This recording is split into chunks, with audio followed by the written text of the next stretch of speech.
Here's how to format a USB drive on Windows. But there are a couple of important things to know before you start. Formatting a USB drive erases everything on it, so before continuing, make sure you've backed up any files you want to keep. First, plug your USB drive into your computer. Wait a few seconds until Windows recognizes it. Now open File Explorer.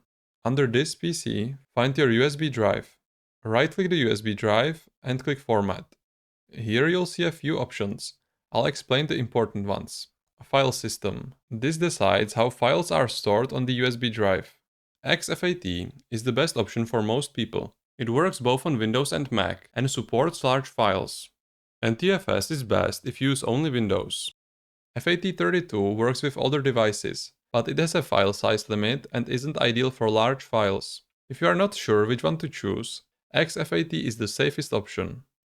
Allocation size controls how data is stored internally on the drive. For most users, the best option is to set it to default. Windows automatically chooses the correct size based on the USB drive. Leave Quick Format checked. Unchecking it is only useful if you're trying to check the drive for errors. Now click Start.